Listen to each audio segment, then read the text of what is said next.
Assalamualaikum warahmatullahi wabarakatuh. Perkenalkan, saya Tri Ahmad Barokah dengan NIM 2105166035.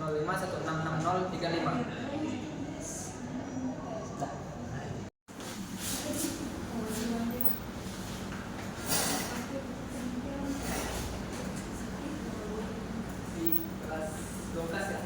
Iya. Ya. Oh iya, maaf.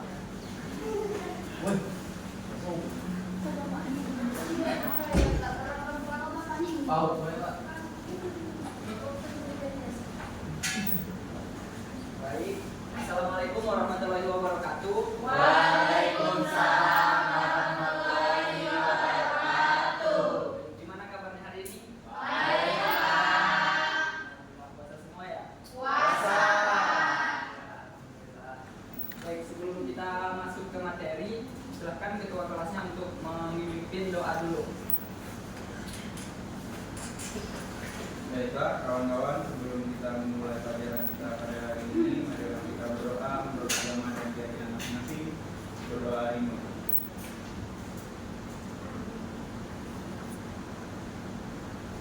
Doa yang belum bisa maju. Baik, terima kasih kepada Jerry selaku ketua kelas sudah memimpin doa kita pada hari ini. Semoga kegiatan kita bisa berjalan dengan lancar. Amin. Kok Bapak lihat kalian ini kurang semangat ya? Tadi malam sahur enggak?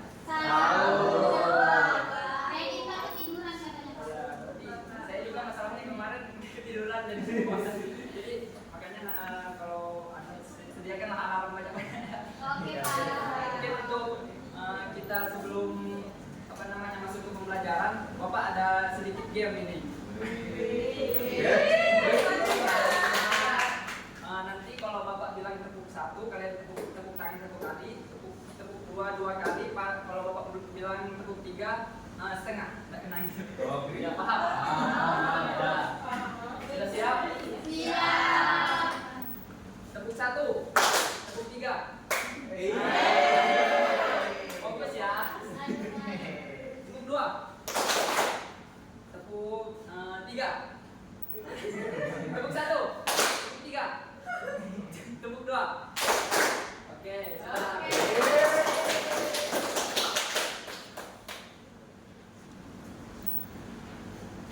Ini di sini.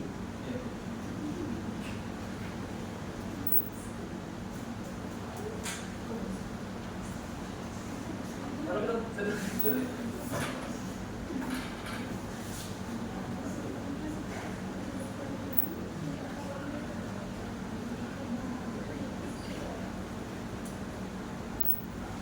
Oke, terima kasih ya Jerry. Ya, Pak.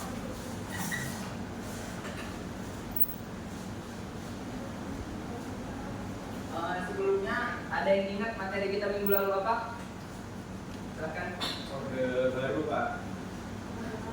Ya udah lama. Perasaan bukan itu ya. Coba cek lagi. Ayo cek bukunya.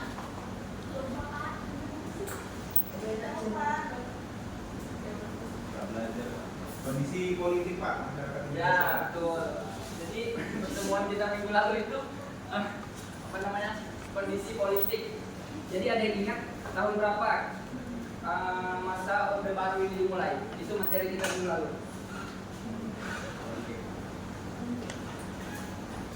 Coba. Silakan. Silakan berarti tahun berapa? Tahun berapa Orde Baru ini dimulai? 1956 sampai 1998. 1956. Oh, ini kurang tepat, tapi untuk berakhirnya itu sudah tepat. Untuk dimulainya itu masih kurang tepat ya, tapi sudah bagus mau menjawab. Ada lagi yang silakan Jerry. Itu dimulainya itu tahun 1966 sampai 1998. Ya. Betul. Jadi masa Orde Baru itu dimulai pada tahun 1966 hingga 1998.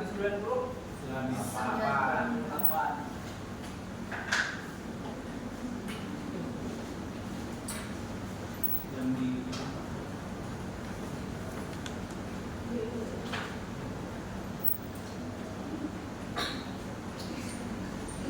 Kelihatannya paksa aja. Nah, Saya agak lupa. melawak dikit ya. Konsepnya transparan. Jadi yang pasti masa Orde Baru itu dimulai pada tahun 1966 dan berakhir pada 1998. Pada awal dimulainya masa Orde Baru itu banyak sekali krisis-krisis yang dialami masyarakat Indonesia. Salah satunya itu kondisi ekonomi. Nanti kita akan lihat bagaimana kondisi ekonomi masyarakat Indonesia pada masa itu. Nah, ini ada tujuan pembelajaran kita. Angkat tangan yang mau membacakan. Resti, silakan. Tujuan pembelajaran 1. Menganalisis permasalahan ekonomi dan upaya mengatasinya pada masa Orde Baru. 2. Mengidentifikasi kebijakan ekonomi pada masa Orde Baru. 3. Mengidentifikasi kondisi ekonomi menjelang berakhirnya Orde Baru. Baik, terima kasih kepada Resti sudah membacakan. Jadi tujuan pembelajaran kita yang pertama ini, kalian diharapkan mampu menganalisis permasalahan ekonomi dan upaya mengatasinya pada masa Orde Baru. Kemudian kalian juga diharapkan mampu mengidentifikasi kebijakan ekonomi pada masa Orde Baru.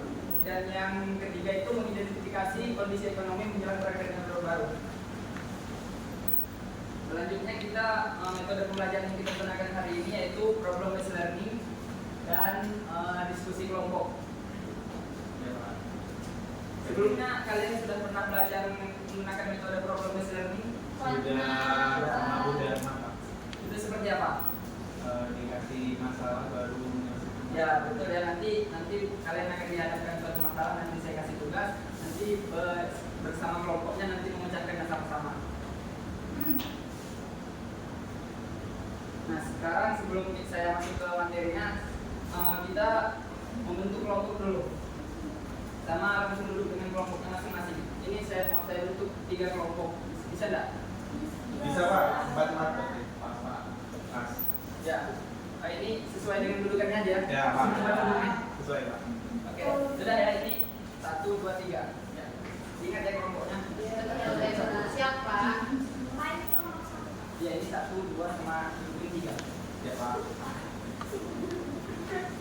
Baik, kita masuk ke stabilisasi ekonomi Orde Baru. Coba sebelumnya. Ada yang tahu itu foto siapa? Saya Pak. Siapa? Soeharto. Ya, ini yang merupakan presiden yang disebut tangan besi ya. Ya, Karena Pak. secara pemerintahannya yang begitu apa namanya tegas. Seperti yang saya jelaskan di awal tadi, kondisi ekonomi masyarakat Indonesia pada awal masa Orde Baru ini sangat kacau. Nah, bagaimana cara pemerintah untuk menstabilkan itu, yaitu stabilisasi ekonomi Orde Baru. Stabilisasi ekonomi ini ada 2 fokus yang diutamakan, yaitu kondisi ekonomi awal Orde Baru dan kemudian upaya apa yang dilakukan pemerintah untuk mengatasi ekonomi itu sendiri. Yang pertama itu hiperinflasi yang mencapai 650%. 650% itu angka yang cukup tinggi, sangat-sangat tinggi, hingga masyarakat daya beli dari masyarakat itu sendiri sangat rendah. Jadi ini yang disebabkan oleh melonjaknya kebutuhan bahan pokok. Kenapa yang bisa inflasi sampai 650%? Ada banyak faktor yang menyebabkan inflasi ini tinggi. Salah satunya itu percetakan uang yang tidak terkontrol. Kenapa? Karena pada masa sebelumnya, masa Orde Lama, ada banyak PR yang harus diteruskan oleh masa Orde Baru. Salah satunya ada pembangunan yang ingin dibangun, namun menggunakan dana dari luar, sehingga banyak melakukan pinjaman ke luar negeri. Jadi masyarakat pemerintah Orde Baru yang akan menyelesaikan permasalahan utang tersebut. Kemudian apa upaya yang dilakukan oleh pemerintah untuk melakukan stabilisasi ekonomi ini? Yang pertama, penyusunan APBN berimbang. Apa yang maksudnya APBN berimbang itu? Ada yang tahu? Anggaran pembangunan. Kurang tepat, tapi bagus sudah menjawab ya. Penyusunan APBN yang berimbang ini, pemerintah berupaya untuk menekan minat pemasukan dan juga pengeluaran. Kemudian upaya penyelesaian utang luar negeri, itu yang saya sampaikan tadi. Pemerintah Orde Baru berupaya dengan cepat menyelesaikan utang luar negeri yang banyak dilakukan pada masa Orde Lama. Kemudian yang ketiga itu diplomasi intensif ke negara-negara calon kreditur. Masa kepemimpinan Presiden Soeharto, mereka meyakinkan negara calon kredit untuk bisa menginvestasikan dana mereka ke Indonesia untuk ada modal sebagai modal tambahan. Selanjutnya, kemudian pemimpin kita itu pemimpin pada masa Orde Baru kemudian melakukan rehabilitasi ekonomi Orde Baru dengan cara apa? Yang pertama, perbaikan secara fisik, sarana dan prasarana ekonomi untuk menjamin berlangsungnya demokrasi ekonomi. Jadi masyarakat pemimpin pada Orde Baru itu melakukan perbaikan fisik sarana yang beberapa rusak pada masa Orde Lama tadi. Kemudian yang kedua, menjamin keamanan investor asing melalui hubungan luar negeri seperti pertemuan Tokyo dan pertemuan Amsterdam. Seperti yang saya katakan tadi juga, para pemerintah itu melakukan hubungan luar negeri dan meyakinkan kalau mereka bisa menanam saham dan aman bisa menanam saham di Indonesia itu sendiri. Baik, lanjut. Kemudian kebijakan apa yang dilakukan pemerintah kebijakan pemerintah yang dilakukan. Kemudian yang pertama itu pelaksanaan pembangunan melalui pembangunan secara berjangka atau dikenal pembangunan 5 tahun. Jadi untuk menekan ekonomi masyarakat Indonesia, pemerintah melaksanakan pembangunan 5 tahun atau berjangka. Pembangunan 5 tahun ini atau berita ada, kalau tidak salah ada 6 tahap. Jadi mereka dari tahap 1 sampai tahap 5 itu bertahap supaya bisa seimbang ekonominya. Kemudian yang ketiga itu pemerataan pembangunan trilogi pembangunan dan 8 jalur pemerataan. Artinya untuk fokus utama pada masa Orde Baru ini yaitu ini, trilogi pembangunan dan 8 jalur pemerataan. Kemudian swasembada beras. Ada yang tahu apa itu swasembada beras? Bagian beras korek tepat ya. Ada yang lain lagi bisa jawab? Ada tahu? Menanam padi Pak sebenarnya. Itu jadi. Swasembada beras ini pemerintah itu melihat ada potensi dari masyarakat Indonesia yang menanam padi. Jadi kayak seperti petaninya itu banyak lah. Jadi pemerintah itu melakukan program seperti impor ke luar negeri supaya menambah ekonomi. Kemudian kerjasama luar negeri. Itu juga sudah dijelaskan tadi, para pemerintah itu melakukan perjalanan keluar seperti pertemuan-pertemuan untuk menstabilkan ekonomi dari Indonesia itu. Nah, kemudian yang terakhir itu bagaimana kondisi ekonomi masyarakat Indonesia ketika menjelang berakhirnya Orde Baru. Yang pertama itu krisis global yang melanda Asia berdampak pada munculnya krisis ekonomi di Indonesia. Krisis global Asia yang terjadi pada 1997 juga berdampak pada Indonesia. Puncaknya pada tahun 1998. Kemudian terjadi ketimpangan pembangunan antara daerah Jawa dengan daerah luar. Ini daerah luar yang sering mempertanyakan kenapa hanya di daerah Jawa yang banyak terjadi pembangunan, sedangkan di daerah luar seperti Kalimantan, Sumatera dan lain-lain itu kurang pembangunannya dibandingkan dengan Pulau Jawa. Kemudian yang paling parah di berakhir Orde Baru ini ekonominya, yang pertama itu banyak terjadi korupsi oleh pemerintah saat itu. Kemudian terjadinya kolusi dan nepotisme yang merajalela.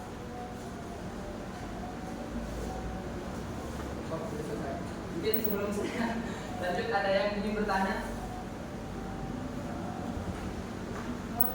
Tidak ada Pak.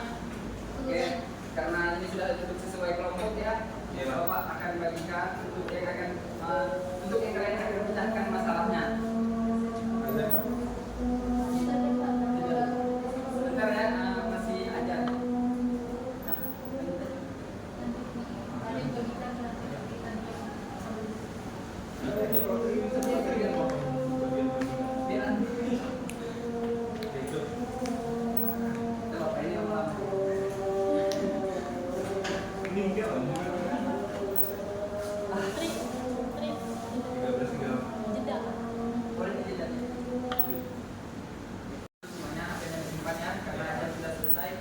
Sebelum Bapak bagikan LKPD-nya, Bapak ada temu video yang bagus membahas mengenai kondisi ekonominya. Mungkin ini bisa membantu kalian mengerjakan LKPD nanti. Silahkan disimak dan diperhatikan. Dengar ya?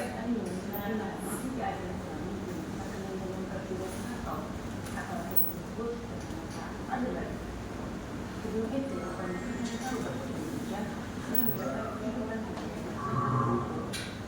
kedudukan tersebut karena diberikan pada Indonesia. Tentunya karena pada tahun totalitas dengan sistem pembaca pada tahun 1980. Pada awal kelahirannya, Orde Baru menumpuk programnya terhadap pembangunan ekonomi. Hal ini didasarkan kepada kondisi ekonomi Indonesia di awal Orde Baru yang cukup memprihatinkan, sehingga fokus ekonomi harus berdasarkan pada amanat Pancasila untuk menciptakan kemanusiaan yang adil dan beradab. Dalam programnya, pemerintah Orde Baru menerapkan dua kebijakan ekonomi. Yang pertama, jangka panjang, yang kedua, jangka pendek. Program jangka pendek.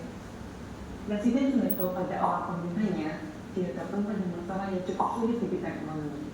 Berbagai permasalahan terjadi seperti inflasi yang mencapai 650%, berakibat menjadinya harga kebutuhan.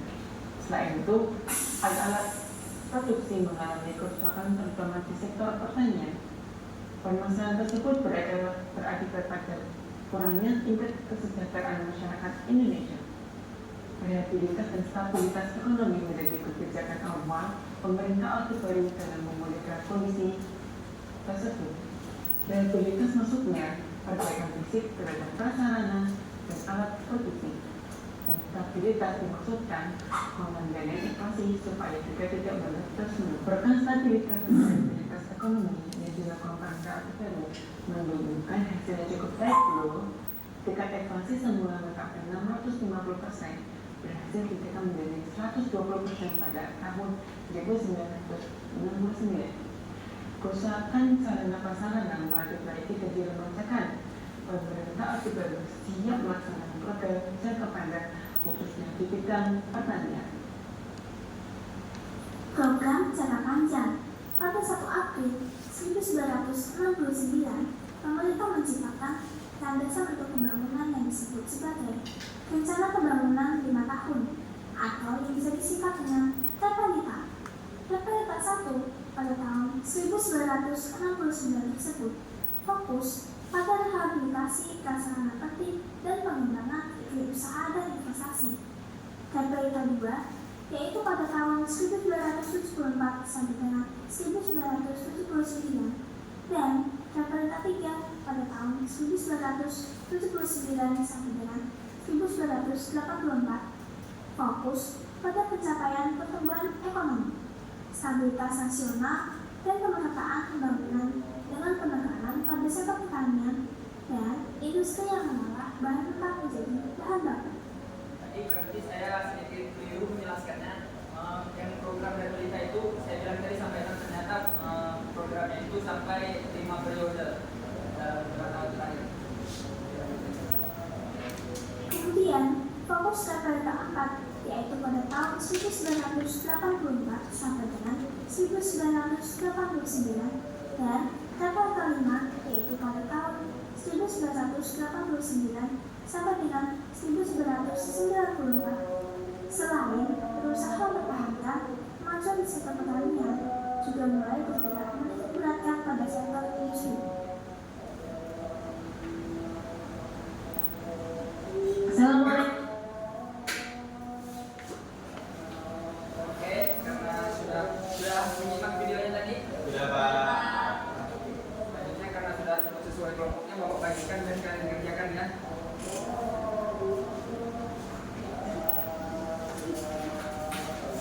Perhatikan dulu semuanya. Di sini tulis nama anggota, sama di sini tulis nama kelompoknya, dan ini juga dibaca dulu petunjuk penggunaannya. Sama ini ada soal dikerjakan, ini dijawab, jawabannya di bawah sini. Oke, Pak.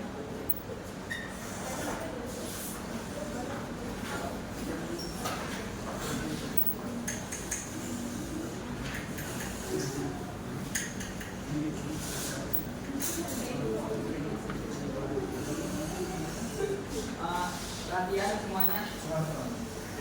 Ini batas waktunya itu 5 menit, dan untuk peraturan sendiri satu kelompok itu hanya bisa 1 HP seperti biasa. Itu saja.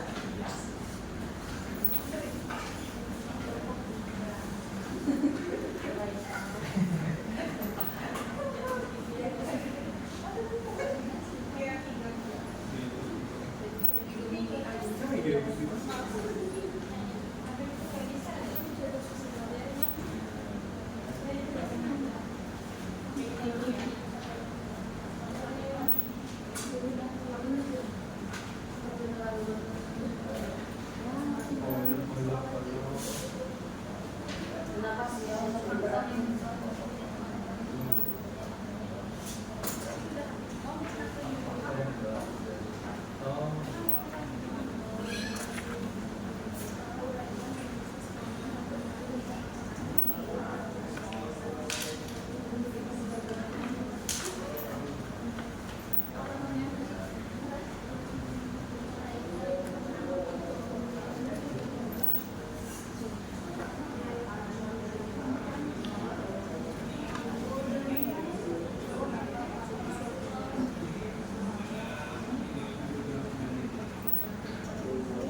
setiap mikro boleh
seadanya aja dulu, nanti yang hasil yang kalian dapatkan itu dibacakan di depan, dipresentasikan.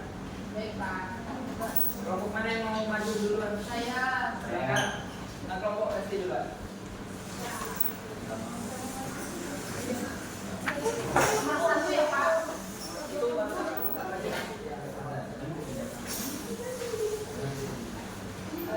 Baik, saya dari kelompok 2 membacakan hasil dari diskusi kelompok 2. Soalnya uraikan dengan kelompok mengenai beberapa faktor yang mendorong Presiden Soeharto harus mengeluarkan kebijakan-kebijakan ekonomi pada masa Orde Baru. Jawabannya pertama, hiperinflasi yang menyebabkan kebutuhan pokok tuh melonjak. Yang kedua, utang luar negeri. Indonesia memiliki utang luar negeri yang besar akibat konfrontasi dengan Malaysia. Yang ketiga, kemiskinan. Mayoritas rakyat Indonesia hidup dengan kemiskinan. Keempat, pengangguran. Yang kelima, kerusakan infrastruktur. Itu aja Pak. Baik, silakan Ibu Presiden. Karena kelompok mereka hanya bisa menjawab satu soal, mungkin 2 soal lainnya bisa dilanjutkan di rumah. Kemudian kelompok mana lagi yang siap? Angkat tangan. Kelompok kiri siap. Tapi cuma 2 aja Pak. Jawab, silakan. Baiklah, untuk pertanyaan soal yang pertama, yaitu jawabannya membutuhkan reformasi. Yang kedua, dorongan dari lembaga keuangan internasional. Ketiga, tekanan politik dan sosial. Empat, keinginan meningkatkan daya asing global. Kemudian soal dari nomor 2, berikan ke penilaian kebijakan-kebijakan ekonomi yang dan Presiden Soeharto pada masa Orde Baru, yaitu ada kerjasama Indonesia dengan IMF, ada Regalita, dan yang terakhir pembangunan ekonomi nasional. Baik, nanti jadi bawa pulang soal nomor 1 sama nomor 2 kita bahas sedikit, sama nomor 3 dikerjakan. Jadi kita akan menjadi yang nomor terakhir.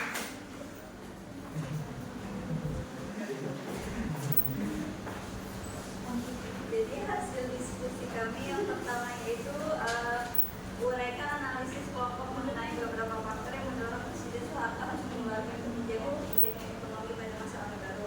Nah, kebijakan ekonomi meliputi pembukaan investasi asing sehingga pelaksanaan pembangunan jangka panjang kerjasama antara Indonesia dengan IMF. Yang kedua, langsung jawab aja Pak. Yang kedua, kurang lebih tidak berhasil karena investasi luar negeri yang bekerjasama membuat pengusaha lokal tersingkirkan dan pemerintah lebih tertarik dengan orang asing. Yang ketiga, ada dengan kebijakan yang lebih fokus pada Pulau Jawa saja. Jadi di Pulau Kalimantan, Sulawesi, Sumatera itu enggak. Baik, nanti ditambahi dikerjakan di rumah dan nanti ditunjukkan titik saya.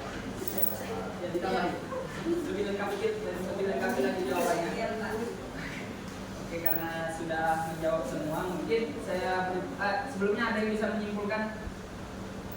Ya Pak, Silakan ya. jadi yang saya simpulkan dari perekonomian pada Orde Baru ini adalah meskipun pada zaman itu ekonomi Indonesia itu sangat tidak baik-baik saja, yang mana itu sudah Bapak jelaskan, ada banyak utang, kemudian ada hyperinflasi sampai 650%, kemudian juga pada pemerintahan itu kan Soekarno itu kayak bertahan ambisi sekali karena dia